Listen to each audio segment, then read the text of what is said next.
morning, everyone. This is Eva with Stitching in the Interlake. Thank you so very much for joining me today.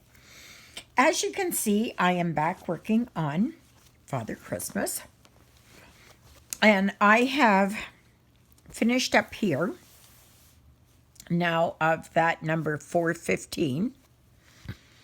And I'm down here. I'm just starting here at the bottom, but I don't know where did my needle go? Oh, for crying out loud. Did I lose it again? Oh, well. Okay. Let's begin here. So how is everybody doing this morning? You all doing okay? And I'm just checking here to make sure it is. I think I've got it right, and then I don't have it right, and then, yeah. So, over there is my Lilybell, and Jonah came in here somewhere. I don't know, he's probably over there eating. Come to find out that Jonah was fighting with a cat. I don't know when it was, maybe a day ago or so. Because I was petting him, and I found all these scars on him, these scabs. So I know that he had an argument with somebody. And I don't know. He probably came out the victor. Just knowing Jonah. And the thing is that Jonah he's fixed. And it's been like he's been fixed for a long time. He's about 6 years old now. And so I don't know what his problem is, but he's very territorial. So, yeah. So anyway, I'm still pooped out from yesterday from going into Portage. And I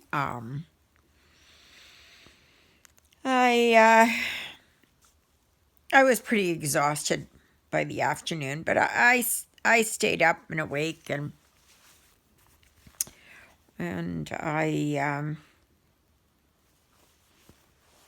yeah.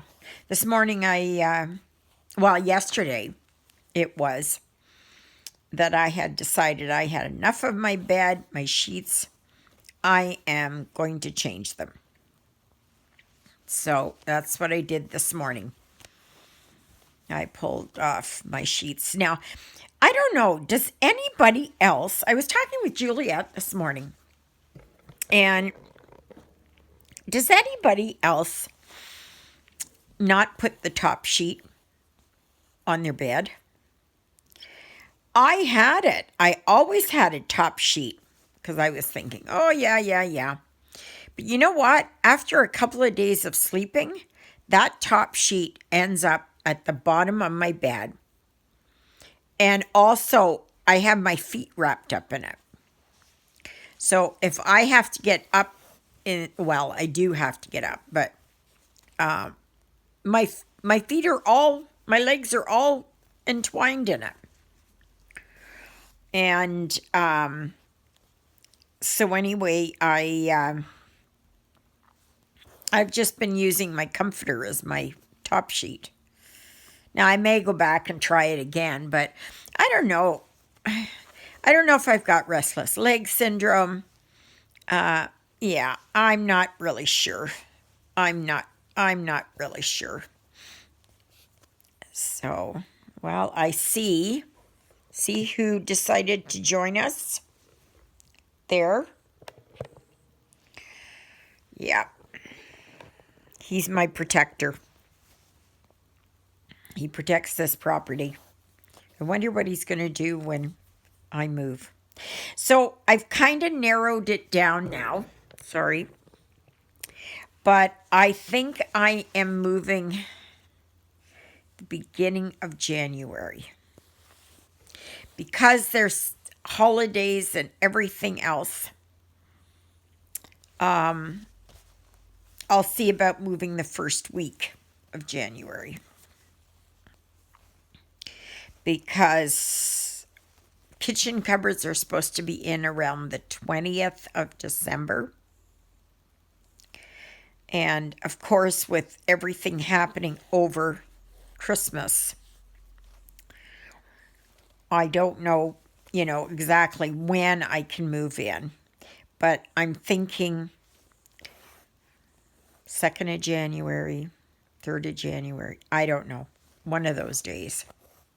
First week of January, anyways. Because I don't even know when the 1st of January is. Alexa, when is the 1st of January 2022? There are 58 days until January 1st, 2022. Alexa, what day is the 1st of January 2022? January 1st, 2022 is on a Saturday.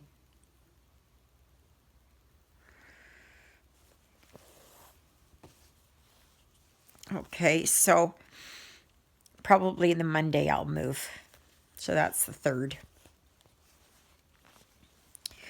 And, yeah. It's not the ideal time to move, but I have no other choice. I have no other choice. It's beyond my control. And I could sit here and kick and scream and everything else, and doesn't change anything. So it will be a change, though, for sure. It will be a good change, and I'll be happy to finally get up there and to start to get my life back in order. It's going to take me probably 6 months to get all my stuff sorted out and put away and that. So, but we'll see. We'll see. So yeah. But otherwise, not much else. Yeah, so like I was saying, so does anybody else not use a top sheet in their bed? I just wonder if I'm like the wacky one here. I know I'm already losing it, but I just wonder. I just wonder.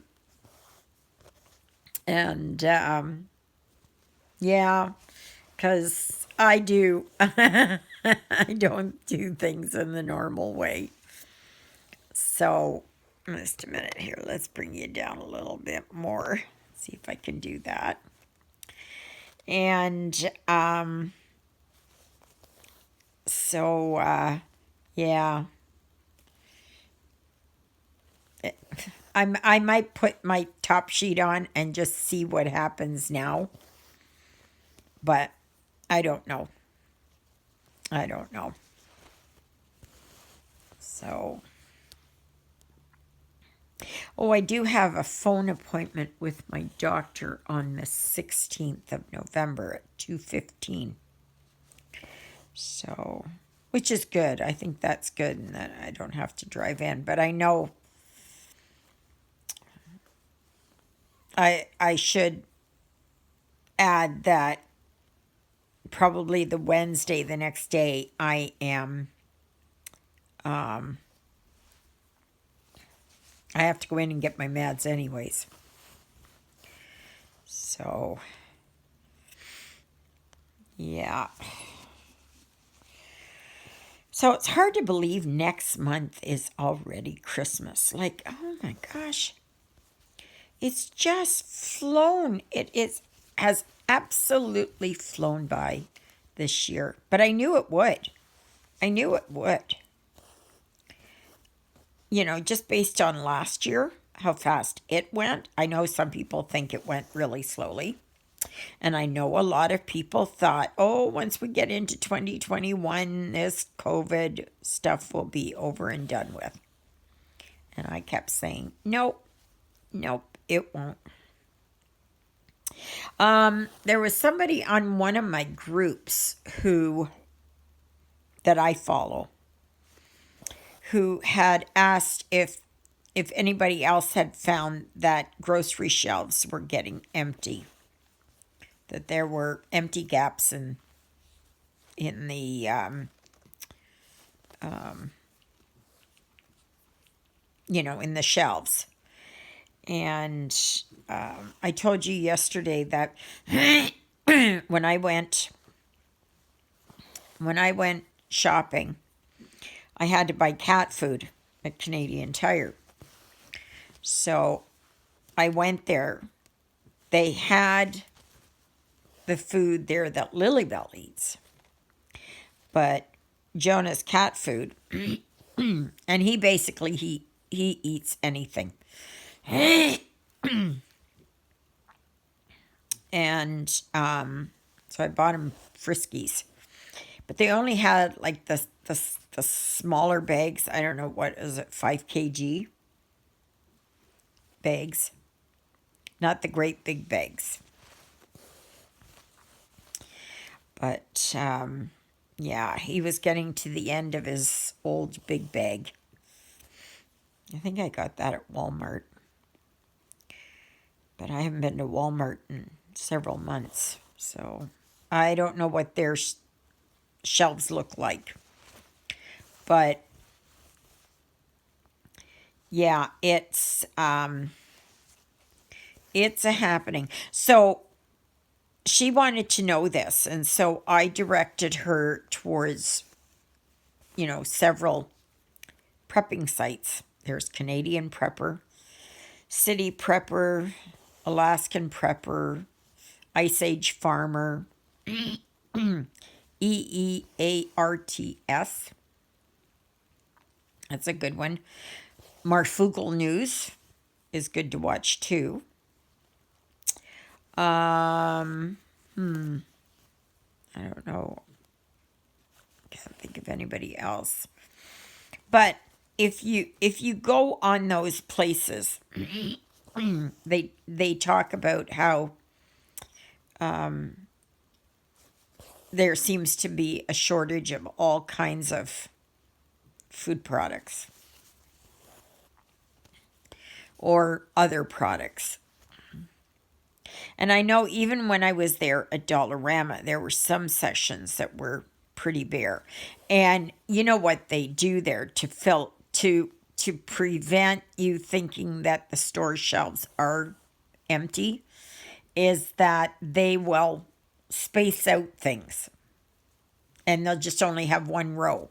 So it fills up the shelf or gives the illusion that the shelf is still full. But yeah, shelves are emptying out. That's for sure. And, but I mean, they still had a lot of stuff. Now, I don't know if that was their, in their storage. I don't know. I don't know. But I'd be interested in hearing from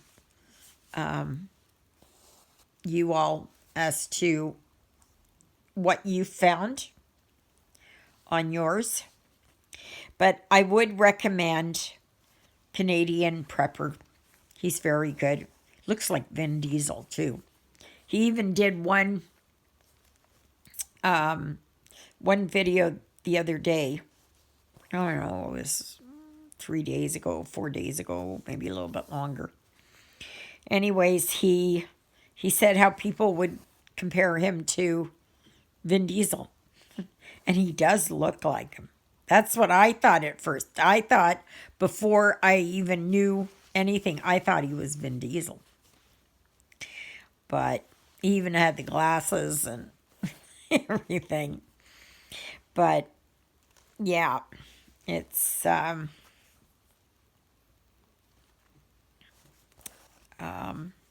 quite the thing. But anyways, he's good.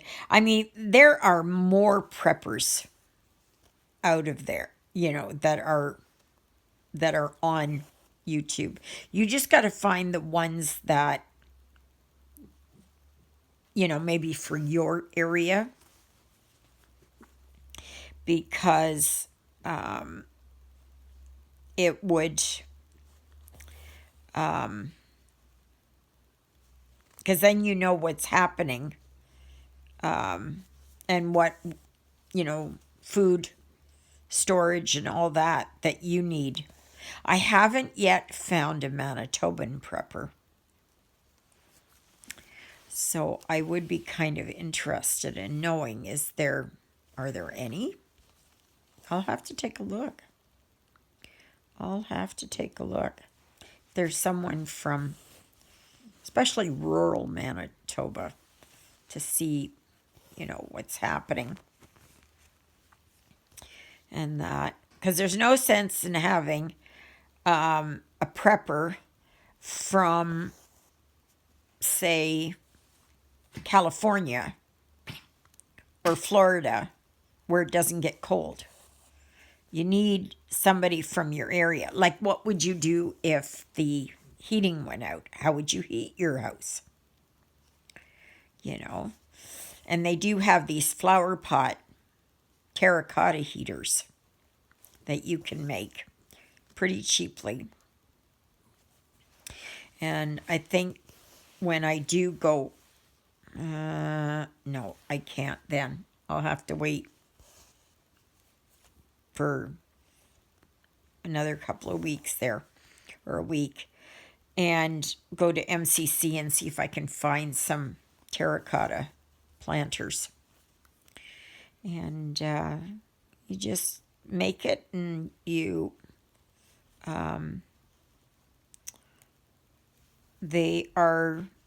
it doesn't take long for them to heat up a room. So when you're sitting at minus 30 and the furnace goes out, you want to make sure that you have an alternate heat source. Okay? So that includes if the power goes out. Because I know some of you are thinking, oh, well, I just got portable heaters. I'll just plug them in. Well, what if the whole grid goes down? What are you going to do then? So some of them say to help is if you've got a tent and you set up your tent inside, and you you make a cozy area for you, and you stay in that area, as much as possible. Now, if the power goes out for, say, 4 hours or so, it's not going to be too much of a problem, right? You just put on an extra pair of socks, put on an extra pair of sweaters. You can put your hat or your toque and mitts on, whatever it takes. Now, if you've got gas, basically you're all set. But if it's something else, like these solar flares that have been bouncing off the sun there, or emitted by the sun, then it could end up, because they're already talking about how high the fuel is going to be.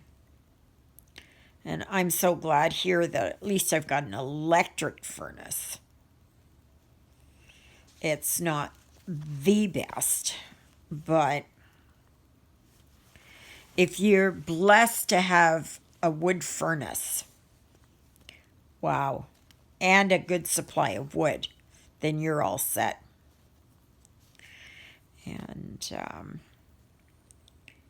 so that's something that, everybody needs to consider. And I had been watching reports about how China has told their citizens, 1 billion plus citizens, to stock up on food.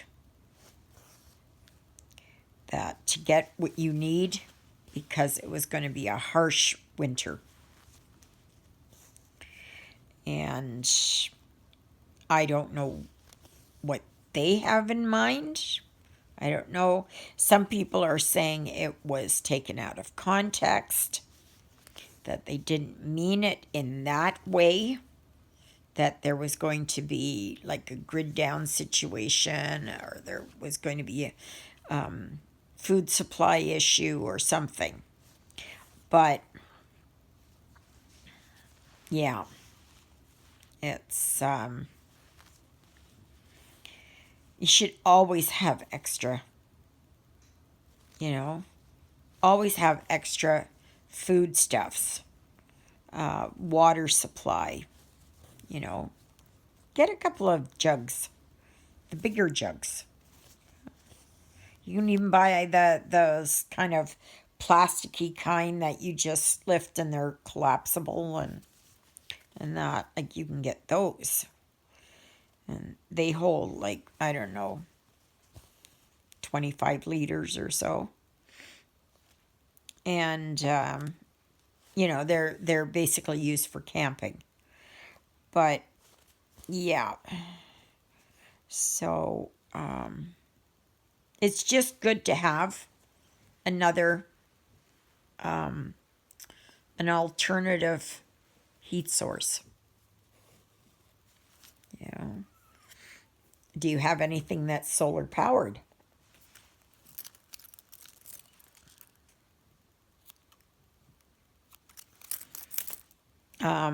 Like, do you have a way to charge your cell phone? What about, your iPad or something? So if the grid goes down, that you can at least play some games or something. I know you can buy these battery packs that are good, but they only last so long. I have a solar powered one. Don't ask me where it is, because I have no idea. Great, huh? Now, it takes quite a while to charge it up. And it's an older one. Like, it's probably, I don't know, 12 years old, 15 years old. So, it's always good to have something like that, Because you never know. You just never know that you could be stuck somewhere, Do you have emergency equipment in your vehicle? For us here that have snow, do you have a shovel? Do you have flares? Do you have a thermal blanket? Do you have a tow rope? Do you have batteries? Anything along that line. And it all helps, And now is the time to get it. Don't wait. And don't walk to the store, but run as fast as you can. So, because it's, yeah. And they're already, Ice Age Farmer was talking about how farmers can't get the material, the stuff there, fertilizer and everything else. to put in for next year's crop. So, and supplies like vehicle supplies, I don't know, computer chips and all that, they're on very short supply. Very, very short supply. So, and of course, there's shrinkflation, right? So you have a bag of something, say like these, where there's candy. Okay, I don't know how many's in there. I think I had one yesterday. I just use them for my throat. And so this is 70 grams. I don't know how many's in there, but, and so instead of paying, I'm just using an arbitrary number just to make it easy. Okay, so say that I would pay $1 for this bag, and I would get, say, 15 candies. Now it is that it's $1.50, but you're only getting 12 candies. That's called